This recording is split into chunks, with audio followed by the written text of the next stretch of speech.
Welcome to Now Try It with Wine. I'm Mary. And I'm Abby. In this week's episode, we're going to talk about the therapeutic nature of creative writing. We will dive into a personal and profound impact that writing has had on our emotional well-being and personal growth. Today, we've invited my brother, Joe. Good afternoon. Americans. As we discuss the role of therapeutic writing has played in all of our lives. So just to kind of get us like an icebreaker kind of thing going, what is your familiarity with like the therapeutic effects of writing? Like I do it mostly to just put my thoughts on paper because Oprah said so. Well, I really started writing because I liked it. But I guess as I got older, it did become therapeutic in a way. Even though I didn't realize it at the time, I just needed an outlet to put all my thoughts on paper because I felt like no one was really listening to me at the time. And it just felt natural. So that's pretty much my experience. I feel the same way. I don't think there was ever really like a real therapeutic reason why I did it other than to like try to organize my thoughts. Oh, really? Well, I started doing it because I feel like it was therapeutic at first, but then it slowly started turning into like when I started trying to understand my feelings and stuff, that's where I kind of like started writing it out. And it kind of, every time I wrote, it like made me find out something new about myself. And yeah, it's like now I can finally understand why I'm thinking like that. Yeah, it just kind of helps you, makes it easier for you to reflect on it when you're reading it, in my opinion. It also helps with that. What is it that you call it? The intrusive? Oh yeah, intrusive thought. Like how, like stopping it too. Like for instance, you can even just use that time to write as whenever you're allowing yourself to think about those thoughts. Does that make sense? I like it, like putting them on paper. Yeah, but like, you know what I mean? Like what I learned in counseling is that you schedule a time and a date when you're gonna like allow yourself to think like that, or just like a time. It doesn't have to be a date or anything, and just kind of only think about it at that time, not like before or afterward. You know, just schedule a time so you can feel it. You know? Yeah, that kind of makes sense. Yeah, that's kind of what I do. That does make sense to me though, because I think you have to respect those thoughts. So giving them the right amount, because you can learn a lot about yourself, like what you said, through those thoughts. You just have to give them the space to do that and not let them overwhelm you. Oh yeah, exactly. Yeah, I think for me though, I don't know if it has the opposite effect because I haven't really written anything in quite a while. And I've noticed that when I'm at least putting my thoughts on paper, it's usually at times when I'm feeling very bad about myself or I'm going through something that's taking a toll on me. And I'll write it out, but it still doesn't make me feel good because I still have those thoughts in my head. Mm-hmm. Yeah. So I know when I was going to therapy like years ago and I mentioned that to the therapist, she was like, well, have you tried writing about good things that happen? I'm like, yeah, but that's not interesting.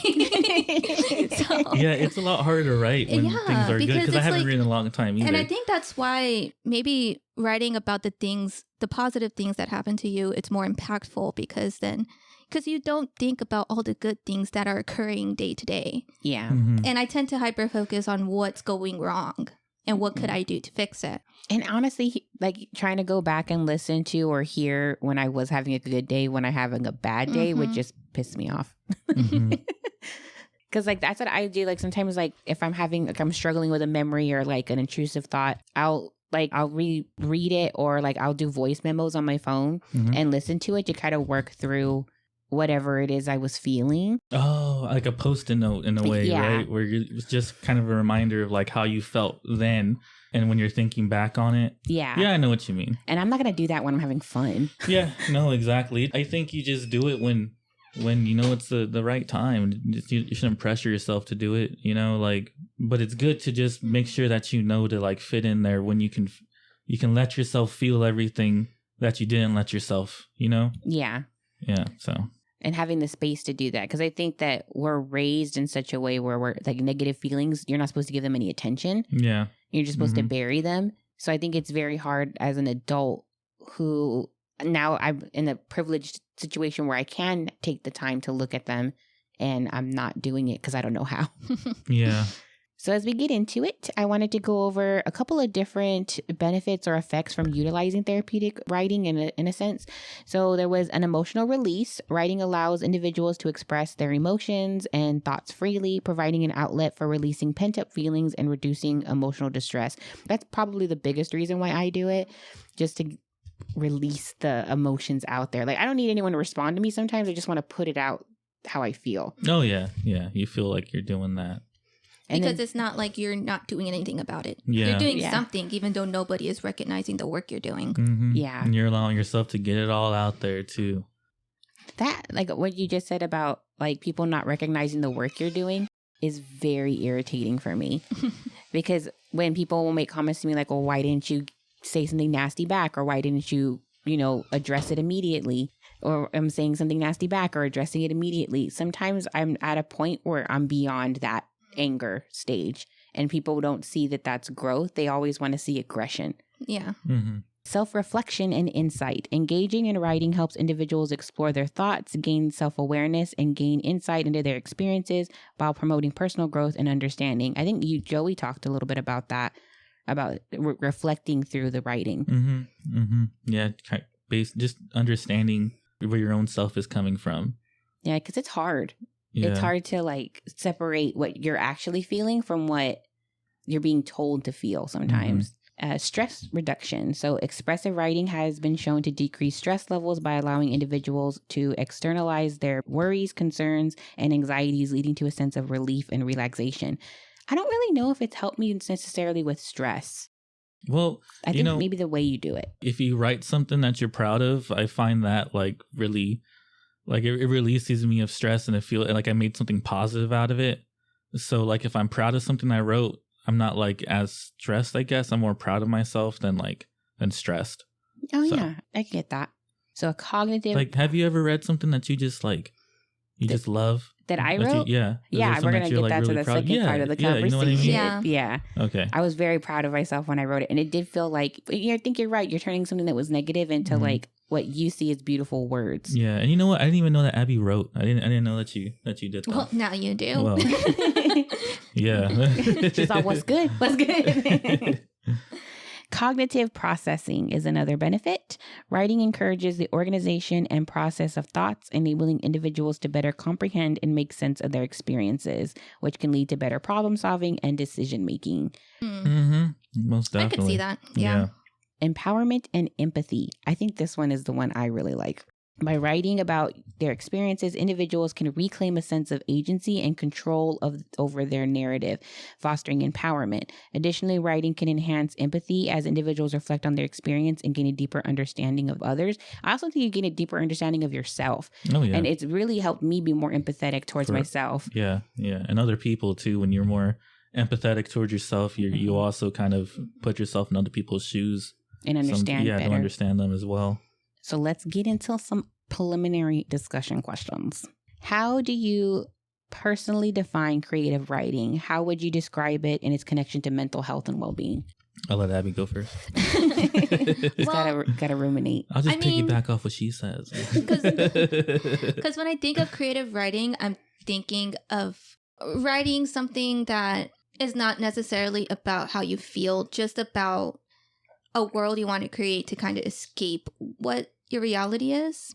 Do you write about yourself or do you like kind of write about like stories and stuff? So when I was doing writing, I did poetry. Oh, I did a lot of poetry. So cool. Slam poetry. I know.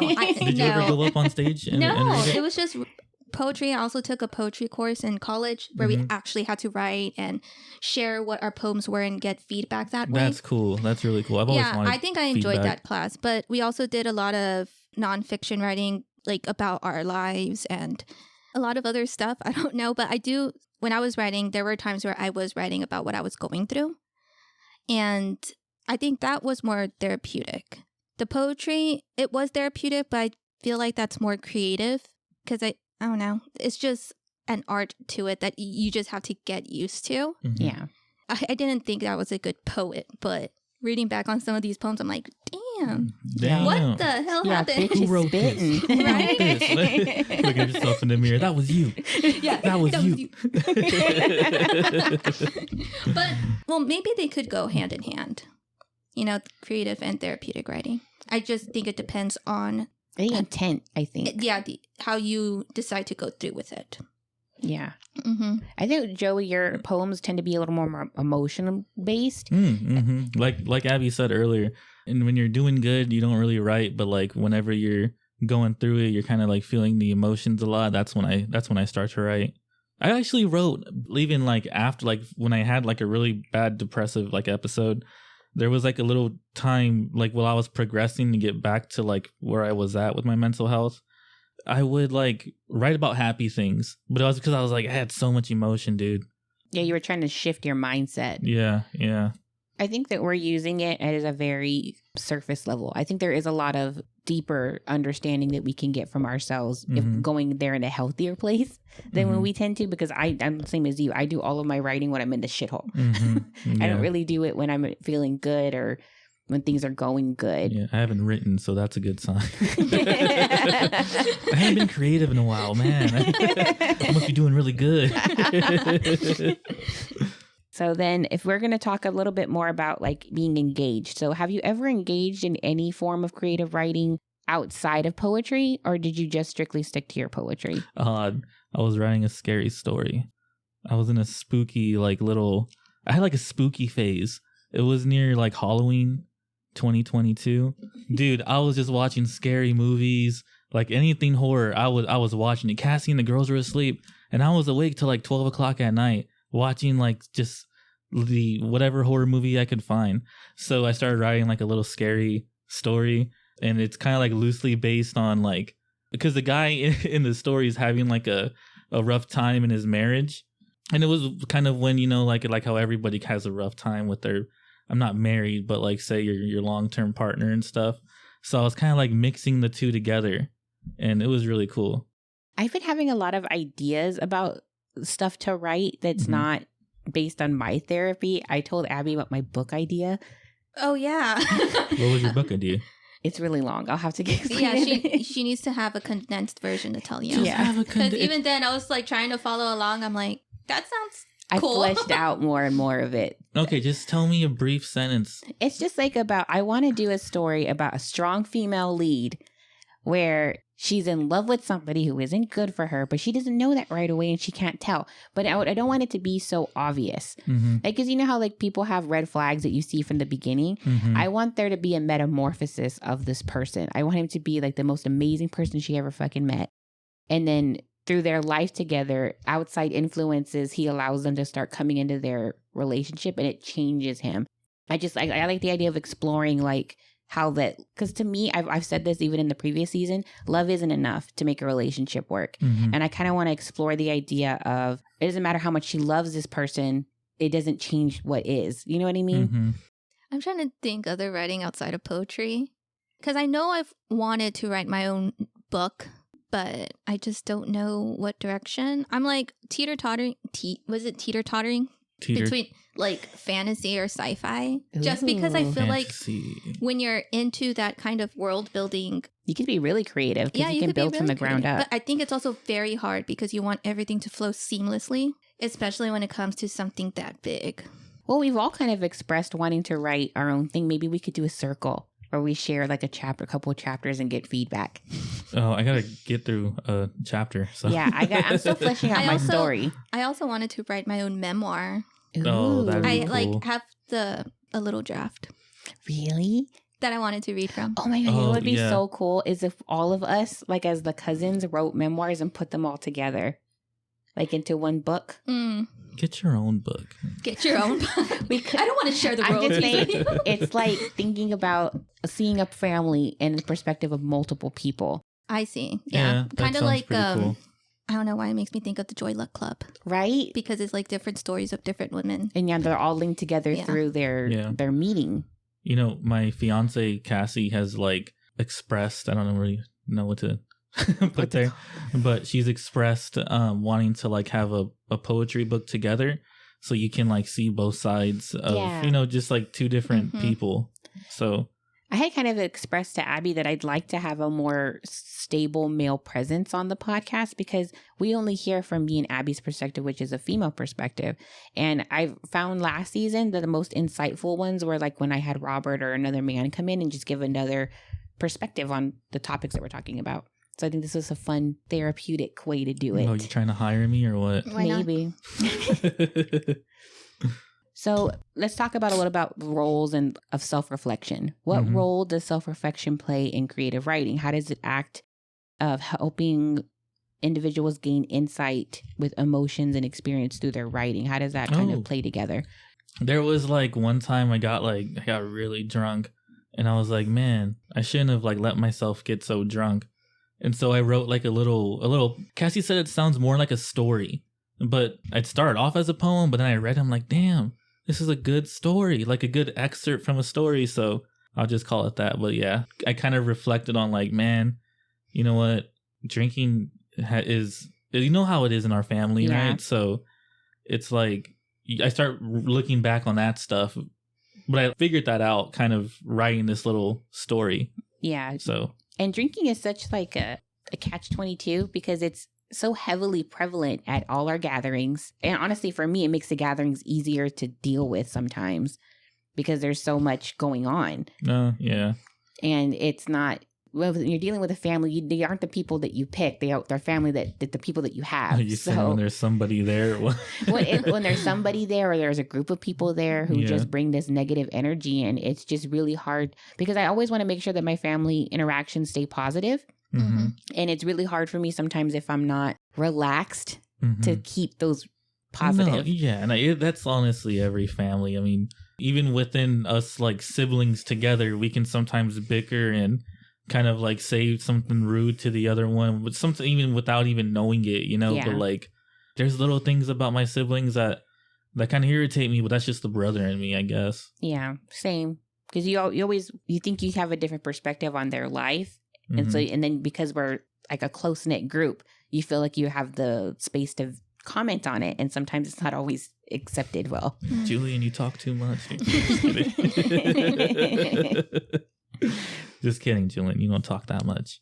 How about you, Abby? Did you feel any kind of reflection in your creative writing process? At the time, I really didn't. But now reading back on it, because I usually reflect more when I read back on my writing. And I was reading back on it, and I told you yesterday, I'm feeling a certain type of way because I wanted to cry. And I think mainly because I realized I really haven't changed in my mindset since I've written those pieces. About what age were you when you wrote those pieces? Well, the ones that I want to read, I was like in college. So early 20s. Mm. And then another one, I was in Korea at the time. So I don't know. It just made me kind of feel connected to how I still am. Yeah. Mm-hmm. And maybe the progress I still need to make. Oh, yeah. And it kind of reminds you of like who you are. Yeah. Deep down inside, too. Because I'm like, I still feel this way. Like nothing has changed about this certain thing. And I don't know what I'm doing exactly to make it more better for me. Yeah. And get better understanding. Mm-hmm. I think so. When I wrote the piece that I'm going to do in the second part of this episode, it was in response to Joey's piece that he's going to read. So it's kind of like a companion piece to it. To adhesive? Yeah, to the adhesive. Interesting. So I read his poem. I had such a reaction to it that I felt I felt compelled to write, to do my own self-reflection. Really? That spiraled you off? Yes. Oh, crap. So I started, it's kind of like fucked up, but I'm going to say it. Because I haven't shared the whole piece with everybody. The one I'm going to do today is just a part of it. So after I read yours, I went back and did my own reflection, and I created like these fucked up bedtime stories. I'm serious. That's what I called it. And it's a bunch of stories that I wrote about our childhood that all have a theme of like best day ever, and that it's not really the best day ever, like, oh god, kind of thing. Or like, I think I actually named one bedtime stories, and I would talk about what would happen when we go to sleep. After you said that, it sounds creepy. And like when I read back on it, I feel like so sad for the kid that's living it. Oh yeah, you know what I mean? Like I don't associate that with myself all the time. Mm-hmm. I have a real hard time making connections between what happened to us when we were little and that was us that was experiencing it. In my mind, it somehow separates it, that happened to some other person that I just happen to know about. Mm-hmm. So when I did the full, not all of them, but I did like maybe 9 or 10 stories. It was kind of like at that point, I felt like I was on a reflection overload and I had to put it away. Oh God, yeah, that's you gotta make sure you don't write 10,000 paragraphs. Like, really chill out, dude. That's pretty much what I did, though. I put the total works away, Mm-hmm. but the pain one that I'm going to read later, that was like the opening to it, to the rest of them. So maybe I'll get to a point where I'd feel comfortable sharing the rest of them. But again, they're like fucked up bedtime stories. I want to hear some fucked up bedtime stories. That sounds cool. It's kind of creepy. Oh, dude, if it's horror, hell yeah. It's not. Is it like supposed for children, but not really? Or is it just It's told in the perspective of a little kid telling someone else what happened? but in like the end, it'll like every single one the way it ends, but like I guess that's just how it is at bedtime or something like that. Like, oh, never mind. No, I thought it was like I was thinking horror. No, like, I think I just, could easily, if I wanted to rewrite it, I could do it as a just horror. add a demon in there. Or Yeah, something. instead of being so. I think when my process starts, I first try to be as plain as possible, and then I build it from there. Oh, is that how you start writing? Like how you really? So I try to be as matter of fact as possible, and then I try to like build around it. I had a teacher that told me like if you can't figure out something to write down what you're thinking, like write 2 sentences, right? And then look back at the first sentence and decide if you want to keep it or not, because you could just start off on the second sentence. So That's true. Yeah. I think it's a constant editing process. Yeah. Oh, yeah. And like it makes sense sometimes because like the second thing you said could probably, you're not trying to like overthink it. Yeah. You know what I mean? As much as the first thing. Yeah. So have you, I think that kind of leads really good into our next question. Have you ever encountered any challenges or limitations when using creative writing as a therapeutic tool? How can these challenges be addressed or overcome?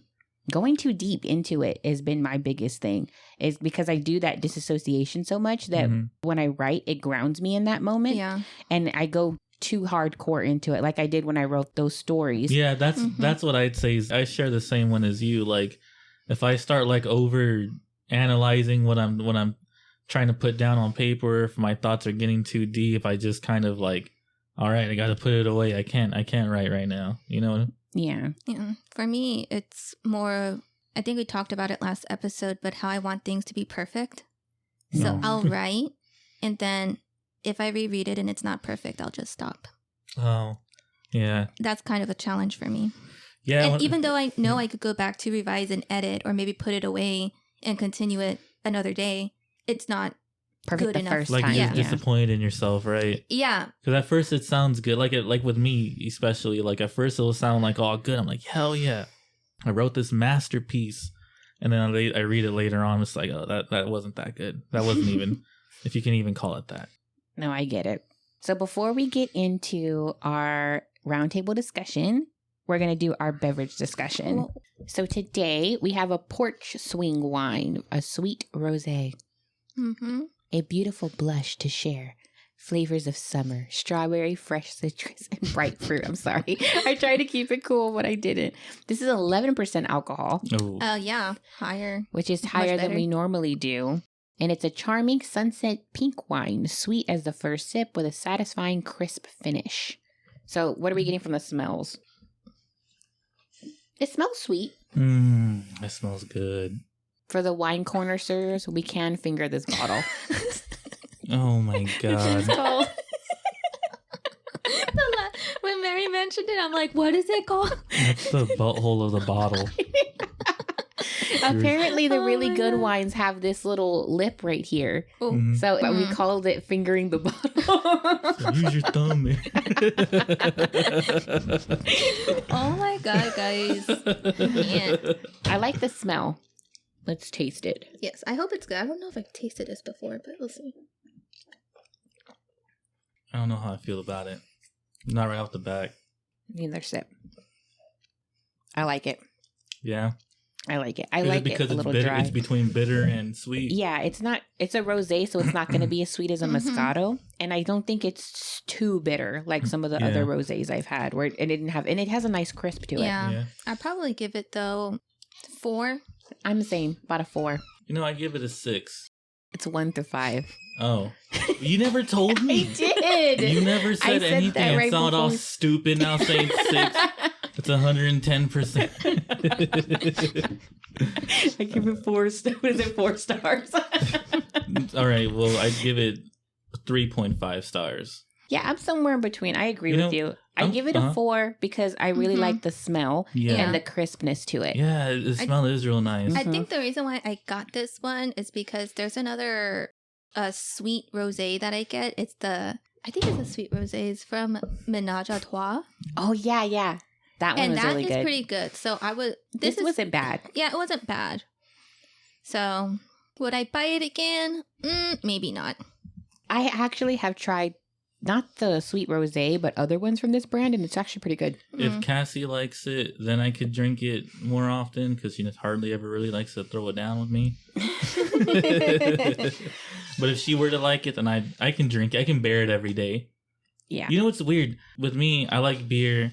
I like whiskey. But when it comes to wines, I want it to be sweet as hell. Yeah. I love the ones that taste just like orange juice. They're like refreshing. The brisk, as the well. Crisp. I think you're talking about more like a sangria. Sangria is like a mimosa? Oh, mimosas are Mimosa good has too. orange juice. Or a screwdriver. I think a screwdriver is better. Oh, tequila sunrises, man. Remember when I was making those? Yep. Wait, when were you making those and you didn't invite me? It was like COVID. Oh, I was. Yeah. I was really experimenting with alcohol. Yeah, because we were bored. Like, we only hung out between my mom's house and our house because we were the only ones. We all worked from home. So we could hang out together. And so that's what we did during COVID. And so we were getting bored after like our 100th night of hanging out together. And so Joey started playing around with different liquors and stuff. We go to the liquor. That was our fun time, was to go to the liquor. Okay, because we don't work there anymore, I'm going to say the truth. When during COVID, Joey and I would start making margaritas around noon. Oh my god. Oh, yeah, dude. We would start drinking. Because I got a frozen margarita machine right before COVID hit. So when COVID hit, that's all we would do we would get so excited waiting for noon to hit. I don't know why we waited. Like, we could have done it whenever, but It's just you gotta have some class, you know. You gotta be a human too, you know. So we wait for noon, and if a client or someone called in, we'd pause the machine. Bro, dude, I remember when I lived at your house, there was this time where I woke up and I was just watching, I don't know, I guess I woke up early without realizing it, and I was just watching TV shows. I think I was into Sons of Anarchy at the time. I went to the kitchen and I was like, you want a margarita today? And you were like, yeah. So I started making it, and it was like 8 a.m. And you were like, already? But I didn't know at the time, and I realized, I was like, shit, there's a few more hours to go. Before it's acceptable for the Catholics to start drinking. But you could have done like brunch, waited till 10. Yeah, true that. But no, I think you and Robert were just getting up too. Well, I went to a taqueria. I didn't realize there had been a time change. Where it went back an hour. So when we went to the taqueria, I thought it was lunchtime. So I asked for a margarita, and she was like, really? And I was like, yeah. She brought it to me at 8 o'clock in the morning. Man, it's the best feelings when you're on vacation and it doesn't even matter what time you start. Yeah. That's what me and Abby are looking forward to. Hell yeah, 22 days. My mom was like, I'm going to tell Anthony to watch over y'all because y'all have a balcony and something's going to happen. I think we should have Anthony watch over us at nighttime because I'm surprised they made it back to our hotel. I don't even know. I just remember we had a pizza. Bro, you can't. If Mary's with you, somebody else has to freaking. Someone else has to take the wheel. Yeah. God, bro. New Orleans. Oh my God. It was like we just went to the first restaurant and just started drinking right over there. We had just gotten up. Yeah, by that night. I don't even remember half that night. I just remember going on the ghost tour, and I was all drunk, dude. Then we went drinking afterwards too. Yeah. It was fun. It was a fun time. I do wish that I wouldn't have drinking so much, but it was it was the first time we'd ever been. It's known for all the drinking and the partying and all that stuff. I know I got sick of jazz for a little bit when I was over there. I'm serious. I got tired of jazz for a while because there's so much jazz, and they're playing it like at 8 in the fucking morning. Imagine waking up to jazz. There. It was still a fun trip. Yeah, no, I loved it. I want to do it again, but not drink as much, just so I can like take in, because it was really beautiful too. Yeah, and it was just also like a lot of history, old buildings and stuff like that. I wish I would have just taken it all in a little bit more. I took it in for sure, but I mean, like, he tried too much of the local fare. I took it in and then threw it up. So let's get into our roundtable discussion, where we're actually going to get, in this part of the podcast, we're going to go over our personal journal entries or stories or poems. We're going to get weird. Yeah, I mean, if y'all want. Sorry. I was screwing myself up. I can go first. So I bet you y'all's poems and stuff are going to be better than mine. Oh, don't say that. Get a little closer. Oh, closer? Yeah. Oh, yeah. So yeah, y'all guys can go first. I can like be the warm-up. No, I mean, I could go first. I could be the warm-up and then... I think you should go first because I wrote mine in response to yours. Oh, so I think that'll balance it a little bit better. Okay. All right. Well, is there any way you want to get into this, or you gotta read it? You just like introduce it, like maybe say the title, what inspired you to write it. Do the title at the end. It made more sense that way. When I wrote the poem, I was kind of like going into like this really bad mental health episode. It was like one of the worst ones I experienced. It was when I had to call you over to come to the house. And then, if you need to call the hotline, call it. Because it's important, that you have that bravery to call. So, I don't know. So I was like, I don't know. Like, I was triggered by so many things. Like, I just get really triggered when I start, like, getting into that, like, or falling into that little... pit. Yeah, into that little pit. So that's when I wrote it. And yeah, like I said, it kind of makes you think about... No, let me read it first. Okay. Sorry. No, but I think that was important to set it up. Like, we can all do that. Yeah, like what headspace you were in when you wrote it. Yeah, so it's kind of like thinking about yourself, and then thinking about like your relatives, the older generation in your family. So yeah, it was kind of I get really emotional reading it. So I was emotional when I read it. Yeah, it's pretty hard, and like I would like to read another one when I was in a better state of mind, just to kind of like make balance it out. Yeah. So I start off with this. Okay. So my last name illustrates a pattern. On the floor in the living room, dressed in army camouflage, the anchor of a man's weight on my mother's back. She crawls on all fours, her neck wedged in between his bicep and forearm. His angry eyes glared down at the carpet. They revealed the anger of his father, who burned the stare into his face. I see it in everything now. It's a pain that made its way down to my veins. I've tried to overcome it, but I find myself in my mother's place. The same grip around my neck demeaned me as a child and a human. Now I walk covered in shame disguised as jokes and dark humor. My DNA will create the copies, pass through to the blood of my children. Does the old man feel now what he felt then? Always on edge, feeling the need to mask his identity? Is this why I feel the way I do in my present? The product of generational trauma. My mental illness that confines me in irritation and plagues my outlook on life. Mental instability is the normality of my last name. We share the blood of our survivor and abuser. Our pain, the adhesive. That was so good. And I wanted to cry when he was reading. I could hear your breathing change and your voice change when you were reading it. Really? Because I felt like, for me, when I heard it, it put me back in, because I was there with you when it happened. Yeah. And like it put me back in that moment where I immediately had like these very vivid imagery of mom on the floor, dad on top of her, and the panic. Yeah. Like it kind of fled back. Yeah. Because it wasn't like a one-time thing. I think that was the first time. The very first time. That's why it's like... It was jarring. Yeah, so... So when you wrote it, had the thought in your mind to write it, was it always with the intention of talking about generational trauma? No, I was really just trying to reflect on the things that I saw as a child, because I think what was going on was I started to grieve the person that I was before. Like, I wish I was I just wished I was a kid again, but then, I start thinking about it, and there's some things when you were a kid that you still had to black out. I think that's where The thought came from. So, but then it kind of turned into like me kind of comparing myself to like my dad, and kind of seeing, it made me start thinking about like, well, you know, there's a reason to some of the characteristics of me, but I'd say, Dad, I mean, I take full responsibility of like things that I've done. You know, I'm not a perfect person, but like, I know that there's some things that I feel were kind of like passed on to me. Like I can't control my emotion. Like, you know, I'm a really emotional person. So like, it makes me just kind of wonder, oh, well, you know what? Why am I like this? Why was I just kind of born this way? Because, you know, being bipolar, it's hereditary, but it's also something I guess you can develop. Yeah. So like, just based on like things. So it had me kind of wondering, where does that come from, you know? And then it kind of like got me thinking, well, where did it come from before that? And then so it turned into generational trauma. Because then it's also like the things I saw from the people that, you know, were supposed to raise me. No, my mom did a wonderful job. Yeah, but love you, Big Deb. No, yeah, my mom did a great job. It's the other side of that, you know? Yeah. That like, it's a pattern. It's just a pattern, and I want to break that pattern.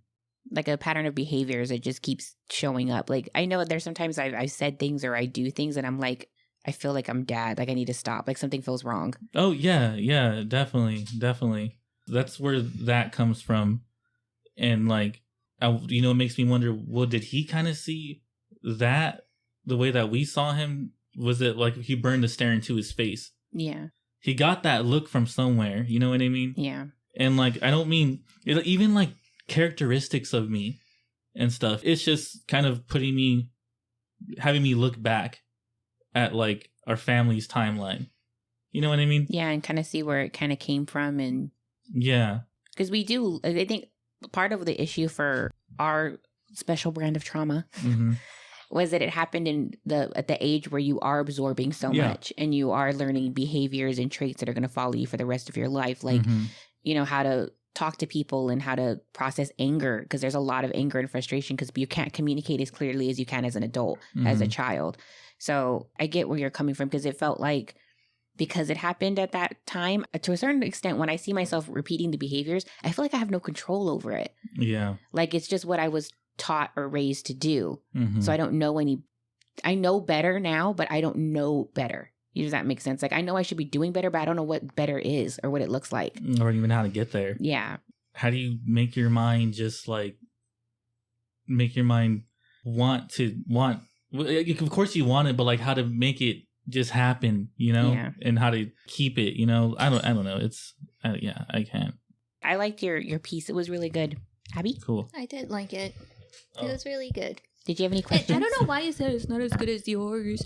It was amazing. It was. It's because like I read it and then I like start being critical of myself, and I'm like, God, why did I put that there? Why did it? Yeah, I get that. You know, I feel like I did that. Yeah, and you know, with new poems too, like me and Cassie kind of even. I told Cassie, like, I feel before my poetry was like, you had to think about it.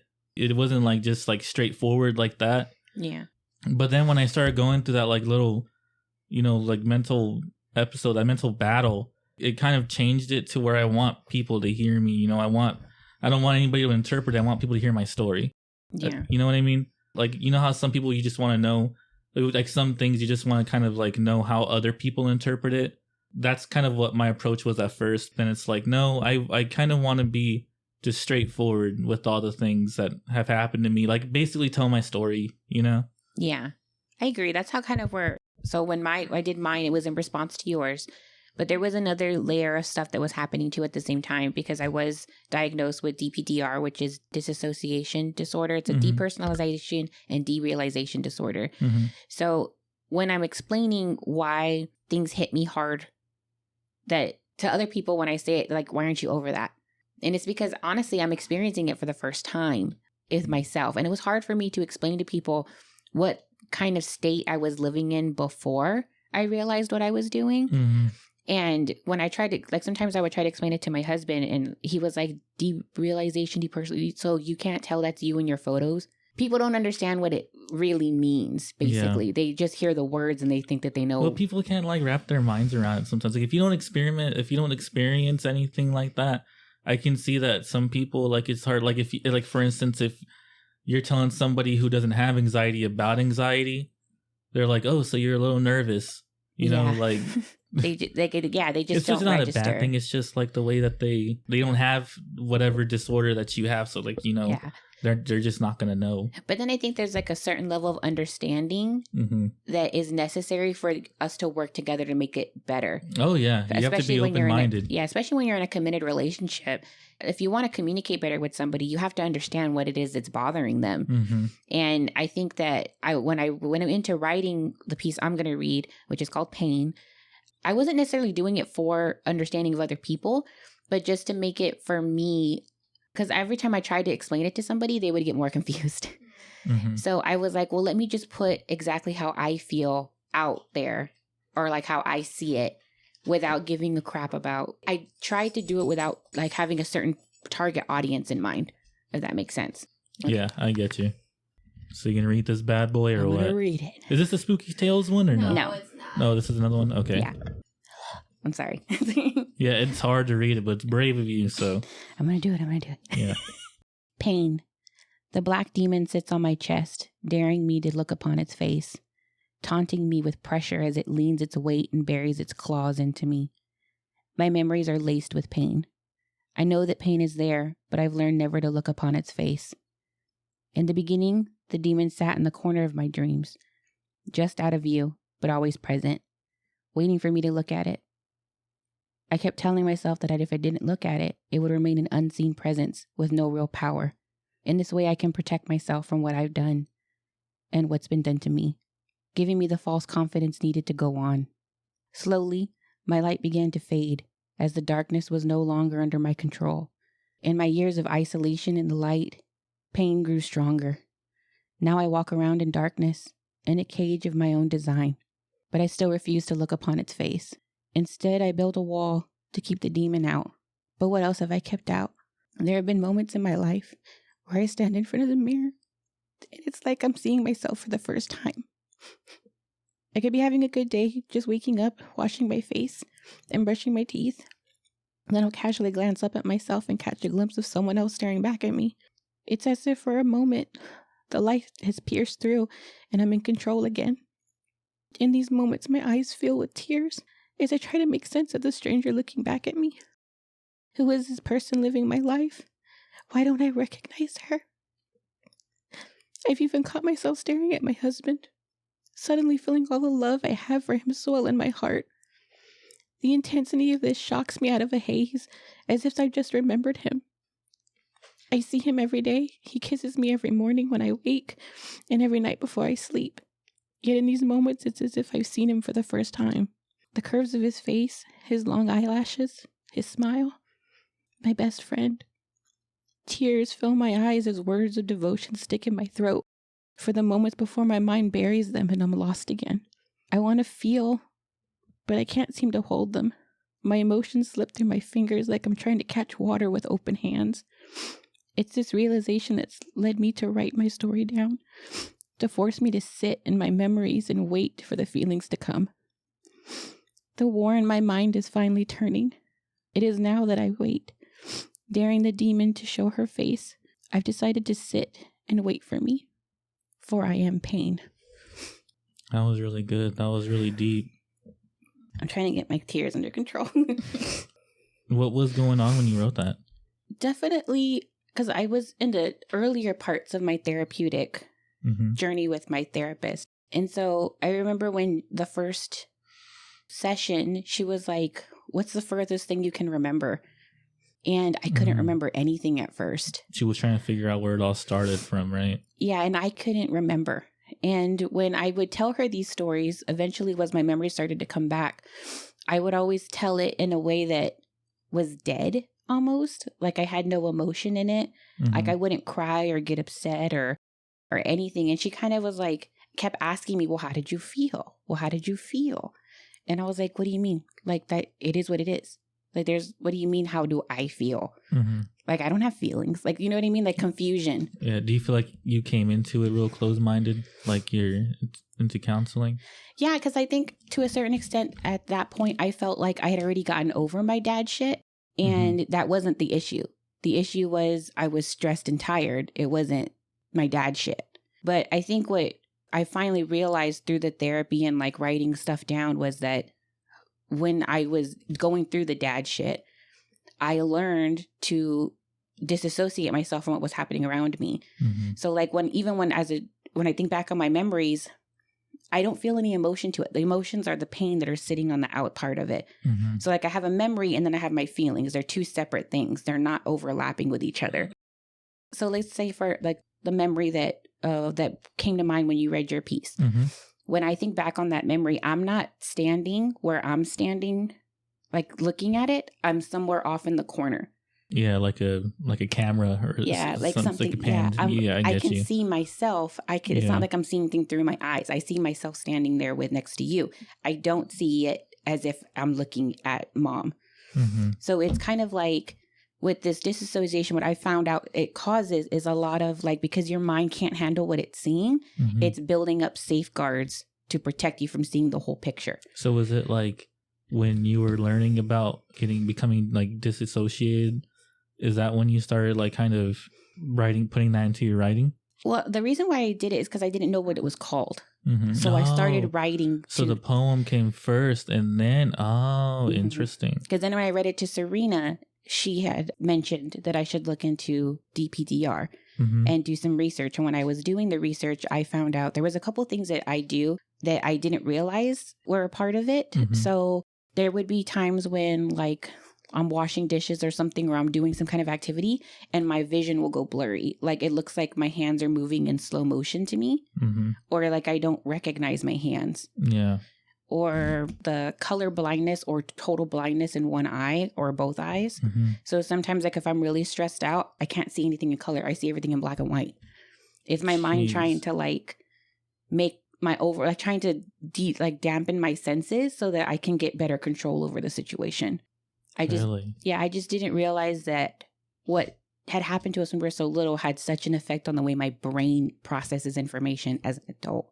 Mm-hmm. So even though like, yes, I'm not angry with him, like I'm not going to go over there and hit him or anything or like make a scene, I still have like, my brain has learned things from that period that I have to, as an adult, try to work back. Because even like with like my feelings about Robert, you know, I love him so much, but sometimes I don't remember what love feels like with him anymore, if that makes sense. Mm-hmm. Like I've even started, because sometimes our marriage gets really hard, I'll start to disassociate from him too, and like put myself in a bubble and like put my safeguards up when they don't need to be there. Mm-hmm. So it's just a lot of like, I was trying to express what it feels like to realize that I'm living in this little ball and the world's bigger than what I thought it was. Yeah, I get you. That's interesting. What did you think? I'm just taking it all in and hearing both of your stories. Yeah. Snaps. Snaps. Which makes me kind of nervous about reading my own stuff because I'm like, well, it's not as deep. Watch it be all freaking deep and emotional. No, well, like, and I've repeatedly said this, like, what I went through is nothing compared to what others went through, right? All of our journeys are different. I think all trauma is validated, though. Yeah. Like, it doesn't matter what this person went through or what, compared to what you went through, you know? And we never have a good understanding of our own trauma or a good look on it, like an honest, fair look on it. Mm. And I think all of us have it like expressed at some point where the need to feel to minimalize it as much as possible so that it's not such a big deal. Yeah. Ready? So now. Well, sure. I have a lot. I don't know which one to choose. Should I choose one or should I choose two? It's your time. Yeah, it's your time. You get to decide. You pick. Well, if you say it's my time, I'm going to spend a lot of time. Oh, hey, you should. We're almost out of wine, so. We have sangria. Well, you have until the sangria is finished. Oh my God. All right. So I'm going to start off with reading one of the poems that I wrote for my college course. Ooh. And this poem, she kind of had us experiment with the style. Have you heard of that poem, Do Not Go Gentle Into That Good Night? No, I have never heard it. Well, it's like a rhyming style type of thing. Oh, it's a writing style. Rhyming style. Like the way Like the poem's Busta read. Rhymes. Oh. There's like a rhyming scheme to it, and she kind of wanted us to imitate that, but through our own poem. Dang, that's hard, dude. So this poem, I kind of wrote it about my dad, called Dear Daddy. Ooh. A lot of dads can I A know. lot of daddy issues. Another thing we have in common. I think they're brothers. Oh my god. They gotta be related, man. Exactly, right? All right. So I'm going to go ahead and read it. And this, by the way, was written in November 2014. Ooh, she's got an exact date. Well, yeah, because you have to have it on your On your assignment. paper. Oh, yeah. On my poem, because it's on my phone, it tells you the last time you edited it. And so I wrote it. I don't even know when I wrote it because I edited it. And it was on the last time I edited it. So, yeah, I didn't do that. So, All right. So here it goes. Okay. She's ready. Here is a poem dedicated to you. From tears and pain I've wept throughout the day, despite all the stories that were untrue. Although memories faded and time flew without cause or unexpected delay, here is a poem dedicated to you. Sandpaper hands peeling away the glue that served as a catalyst for decay, despite all the stories that were untrue. In the moments of drunkenness, you grew into a stumbling fool, and I say, here is a poem dedicated to you. However, in the shadows, light broke through to reveal a man who has lost his way, despite all the stories that were untrue. I know now that your life will continue to bring you redemption in every way. Here is a poem dedicated to you, despite all the stories that were untrue. I liked it. Dude, that one's really cool. It was really cool. good. It's Double really good. snaps. It was really good. Mm-hmm. Dude, that was freaking good. Can you tell me where you got the line that you put? I think it was Untold stories? I want to know where that comes from. Despite all the stories that were untrue. Yeah. I guess because my dad, when he gets drunk, he has a tendency to embellish things in stories. Oh, he's one of those. So is ours. So, like... They are related. So that's kind of where I got it from, because there were times when he told me some stuff, and as a child, you believed it, but then you hear different things, or you find out later that it was actually a lie to kind of get you either to feel differently, like if I was feeling bad about something, and then he would get drunk and then tell me a story, and then I wouldn't feel bad anymore because maybe his story is worse than mine. Again, minimalizing my own feelings at the time. So Yeah. that's kind of where that came from. Oh.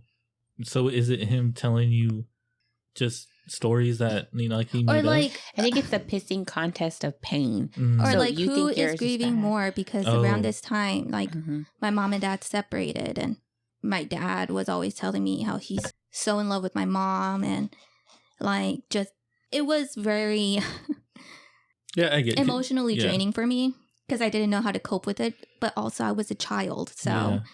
And you want to help, but you can't help with yeah, this. I can't. And The then only you- thing I yeah. could do is, be a good daughter, Mhm. the best that I can. Yeah.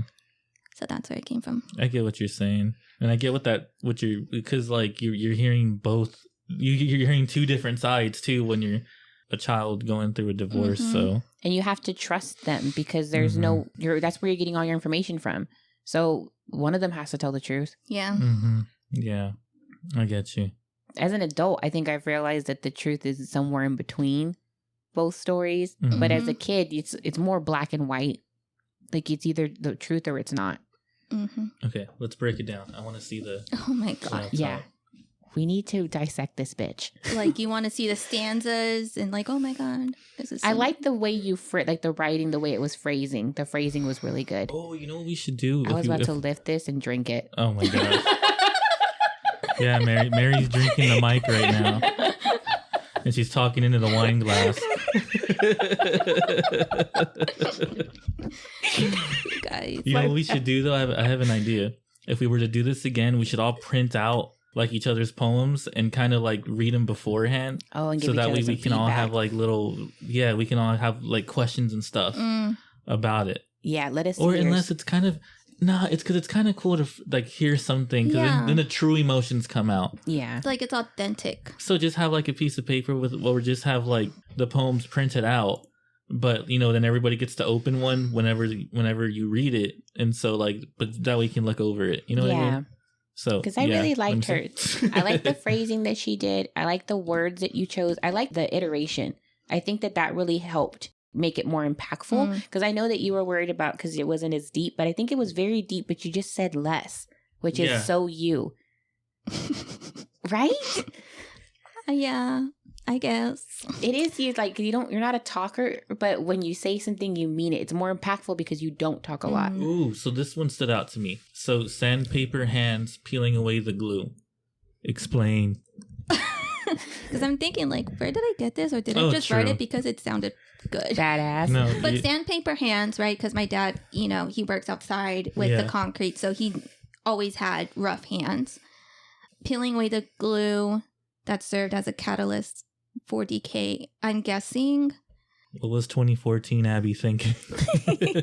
Well, this was way after. Like, I was living with my mom and going to university, but I think at that time, maybe it symbolized like peeling away the glue that served as a catalyst. Was it generational trauma like what Joey was referencing? I don't know, because I think at this time I was just writing about how the separation affected us, because we were with our dad most of the time and we only saw my mom on the weekends or whenever she could see us. And we were with him. Maybe the death of your old family? Maybe. Because I was more writing from the perspective of that and how he dealt with it, but also how he dealt with it by raising us, or not raising, being the adult. Yeah, I get you. Do you, Joey? Yes. Okay. I just want to say it, like from that one part in the interview when Dave Franco's when Dave Franco's reading Eminem's freaking his verse and he's like, I get you. Yeah. So. Or he goes like, I'm writing more about things that I'm afraid of. And that's when he goes like, yeah, I get you. So yeah. That movie's hilarious. I know, it's hilarious. I know Abby had 2 she wanted to read. No, so I had like 5. She had 5 she wanted to read. So what's the next one? But I'm not going to read all of them. Pick another one then. Another poem? Yeah, because yours was short. How about we pick one of Abby's next poems? Okay, well, let me read this one. This one was also in 2014. Okay, cool. It's called Opaque. Ooh. Do you know what that word means? Yeah. Don't want to get into it, but come on. Give me a brief. Just give me a brief idea. So I'm gonna read it, and of course, I'm not gonna say who it's about, but I'm gonna read it. It'll become obvious. Yeah, it probably will to Mary. All right. You can see it in his face. Contempt even when he doesn't want to show it. It's like a no play with him, as it is with you, even when our eyes tell the truth. Can you destroy the feelings you don't want him to see? Because if he sees them, you may no longer be his Eve. Perhaps a soliloquy in the shadows, so secrets could lie in the dark, even when the light is blinding. All the things he has said, you have said the same things too, even when your words were dead. I liked it. Yeah, that one's really I don't know what you mean by you're not deep. I know. I feel like that one... This is my emo era. 2014 Abby was listening to, what is it, Panic at the Disco? I don't know. What was emo back in 2014? Lord? Probably. Fall Out Boy? No, I wasn't really a big fan of Fall Out Boy. Good Charlotte? No. That's like early 2000s. Mm-hmm. I was listening to a lot of Lord, though. Lord? Yeah. What did she say? I never seen a diamond in the sky at the movies. Yeah. Something like that. So. A lot of Lord and a lot of Lana Del Rey. Oh, dude. Lana Del Rey, bro. Joey's still hitting that shit. What? When I come over here, that it's all that you're playing. Don't say it like that. God, my girl's right here, and you just say he's still hitting that shit. We're talking about Lana Del Rey. Like you slept with her or something. Nah, bro, Lana Del Rey, she's freaking awesome, dude. Joey and I did this thing on Spotify where we linked our playlists together, and she's always on his side of the playlist. Yeah, I have some of her songs on my playlist. I was going, so after like my whole like mental crisis, I had like this like little like this pop air, right? I was listening to like a lot of pop and just like I don't know. It was would Lando Ray be pop? She's like She's kind of like in the middle. Yeah, it's like I was indie. She's indie, but also yeah. I don't know. I was. It was like a mixture of indie and pop. So Yeah. I don't know. It's just I like her vibe. She's very Bro, for real. Americana. Mm-hmm. Brooklyn Baby's a freaking. I dude. love her music videos. Too. Oh, All the different oh my coloring and the God. lighting she uses. It's We always watched that Summertime Madness one, Sadness. and she's always Summertime Sadness, and she's like falling off of bridges and stuff.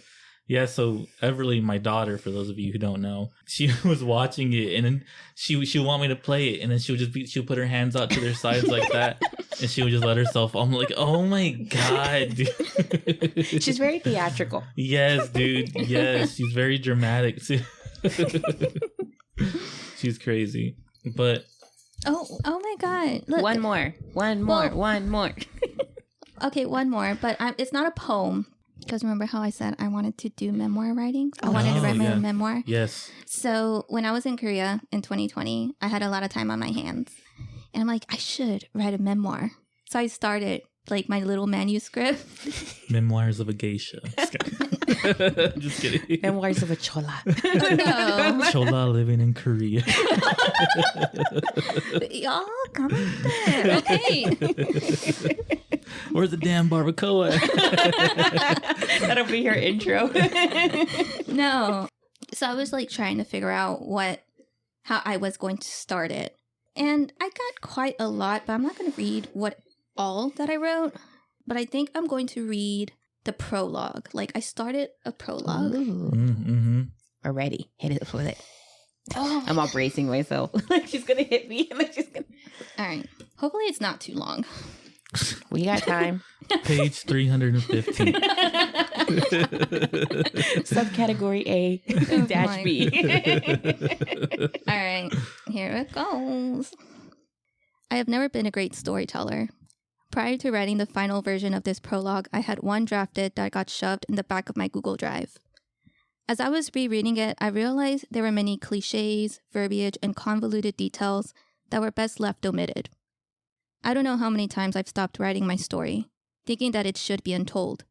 I don't know how many times I've stopped writing in general because my words were simply dull or I lost the passion to continue. But what hasn't ever left was my desire to be heard. I was wanting to tell my story the way that I lived it, with all my emotions, fails, and losses. I wanted to go into this piece of work with a raw and unedited perspective. But I kept making excuses to not pursue this endeavor and focus my energy on more concrete goals. Almost 2 weeks ago, I had turned 27 years old. I am 75% of the way to 30. And in my short but long life, I have come to the conclusion that living for myself and for my beliefs should be paramount in my success. Yet at this point in my life, I am not what you would call successful. Goal-oriented, sure. A good head on my shoulders, of course. But nothing that would equal success. Deep down, I'm okay with that predicament. After all, I still have decades to live. Where to begin, though, is tricky. Starting at the beginning seems the obvious direction. Starting in the middle is unconventional. Starting at the end, however, is unexpected. As I think back on my life so far, there were major moments that changed me, that transformed me into a better person, but also a more sheltered one. The best way for me to start my story is at the end. Usually when we want stories to be told, we rather not hear what the ending is. We want it to be a surprise. But in my case, nothing was a surprise. Nothing was even planned. I want to start off by saying that although I've been through some difficult moments, I don't want my story to overshadow the many tragedies or the many traumatic experiences that people around the world face every day. Compared to others, my story is unimportant. My story in no way, shape, or form is about redemption. I didn't rise up from the ashes of poverty or build myself up from abuse. As a matter of fact, my situation was and is better than most. Instead, I want to talk about my journey to, perhaps, give hope to others that are stuck in the middle. Give hope to those who are battling their own internal wars. The things I'm going to write about in this book are dear to my heart, not because they were memorable, because these things I've never said to my loved ones. So as I start at the end, keep in mind that I'm not trying to push an agenda. I'm not trying to create a narrative around certain issues. I simply want to be true, real, and genuine to the best of my ability. I also want to say that I love my family dearly. I forgive those who have hurt me, even when they didn't mean to, and I have forgotten those who have loved me. I don't want to misconstrue certain events, but it's important to note that the way I remember things happening may be different from the way my brother or my sister has experienced them. The truth is, I'm deeply afraid of writing this book. I'm afraid that what I have to say will put me in a different light. To me, it's daunting to share my most vulnerable thoughts because I've always wanted to be seen as a strong, independent, and capable woman. But I feel that the longer I hold this in, the bigger the destruction will be, and that does not make for a hopeful outcome. Again, Dude. you don't think you're deep. That is like an excellent prologue. And I think if you analyze that a little more now, looking back on it, do you see anything in that resonates with you now? As I said before, when I reread it, a lot of my thoughts are still the same because I haven't changed in my mindset. Like, I still feel this way, right? This was written in 2020, so 3 years ago. I still feel the same. I think you're trying to get to an acceptance of yourself. Maybe. I can hear that. Mm-hmm. She basically said it in the excerpt. You had said something like, you're not successful, but like, what do you know what part I'm talking about? Yeah, I know which one, where I'm like, I'm not what people would consider successful, but... Yeah, but you're good with that, right? That's what she's saying, but I don't think that that's what she means. I think there's an acceptance of like her wanting to get in a good spot with who she is, and being more accepting of herself, because when she's comparing herself to others, oh, I see what that's you're saying. what's happening. That's what I'm thinking is happening. And she nodded, so I think I'm on it. Okay. So I was off the ball. I think there's something to be said about all of us working for self-acceptance. I think that was the reason why I even started doing the therapy journey, and the reason why we kind of started the podcast too, is because I feel like the best way for me to dissect things like your writings is to express it with other people and hear their feedback and kind of explore it with somebody, have somebody be just as curious about me as I am. And we don't really have that in our family circles, like with our elders. They don't give a shit. It's not that they don't really love you or anything. It's just they don't understand the therapeutic nature of talking about things. They just want you to deal with it on your own because your pain makes them uncomfortable. And I get that because, like, as someone who's an older sister, sometimes when my siblings are in pain, it makes me really angry that they're in pain. And I'm not the best person sometimes to play feedback off of because I take some things personal that I shouldn't. But I think the whole point of this podcast was to find a space where we could be a little more open and not be triggering for somebody else. So I think that with your writing, what I'm getting from it is that you're struggling with giving yourself validation to feel the way you do and accepting that. Yeah, because I have a hard time validating myself a lot of the times. Everybody. That's a real tough thing to do. Because we are raised to be empathetic and try to care about other people around us. You forget about yourself. Especially as the oldest or older siblings of younger siblings. We all feel the pressure to like put your shit off to the side and take care of business for everybody else. Yeah. Because you're like almost to a certain extent like a pseudo parent. Yeah. Because a lot of the responsibilities, because all of our parents had us so young, they needed help. And the person they look to for help is their kids themselves. This was a fun little discussion. Yeah. It was. I liked it. So to kind of like do a little recap for everybody, we did talk a lot about our different writing techniques, but to give everybody else, our audience, a little exercise to try. There is something called Dear Future Me. Have you guys heard of it? I have. I've also know of writing a letter to your younger self. Oh, yeah. That one. That one's also hard. Dear Future Me. I saw the one about writing to your inner child. And honestly, I think you should do that with a therapist because it's hard to reflect back on stuff. Inner child. Because that person is wounded. Yeah. My counselor had said you need to be like empathetic towards yourself like you would be towards one of your siblings. I thought that was really interesting. Because I get where you're coming from because like she said the same thing to me because I do this thing where I'm not worthy of compassion or understanding or love, but they are kind of dialogue a lot. Yeah, and this is my children in the background, so please. We'll mute that. So I just wanted to give you guys the exercise, the Dear Future Me. You pen a letter to your future self, sharing your dreams and hopes for the future, anything that you're struggling with, lay it at your feet and trust that future you will figure it out. So if you are interested in doing a creative writing technique like what we're talking about, if you don't want to try poetry or you want to do a writing prompt, I challenge you to write your future self a letter. I tried to do it and I was already getting emotional. Ooh, you should read them too. You should pick some to read. Yeah, so if you guys want to submit them or post them on one of our pages or DM us, and we'll anonymously read your Dear Future Me letters if you guys want. Even if you don't want to be anonymous. Yeah, if you don't, we'll probably your name. We have no problem naming names. We'll name drop. All right. So if you found our podcast engaging and informative, we kindly ask you to show your support. Please take a moment to hit the like button, leave a comment sharing your thoughts and recommendations, and most importantly, subscribe to our podcast. By subscribing, you'll never miss an episode and will stay updated on the conversation and wine recommendations. We value your feedback and love hearing from our listeners. Your comments and suggestions help us tailor our content to your interest and ideas for episode topics. So whether you have a personal triumph related to our current content or have a related topic for us to comment on, we'd love to hear about it. Let's get our shit together. So hit that subscribe button, like, comment, and join our community of fellow winos? Winos. I couldn't spell it. Oh. Is that what you're calling your fans? I'm just saying it. Winos. My mom calls me a wina. Wina? Oh, I like that. She's like, you're so wina. I'm like, okay, Mom. So let's do that line again. Let's get our shit together. Get our shit together. So hit that subscribe button, like, comment, and subscribe. And join our community of fellow winas. Okay. Or winos if you are a male. What about Juanito?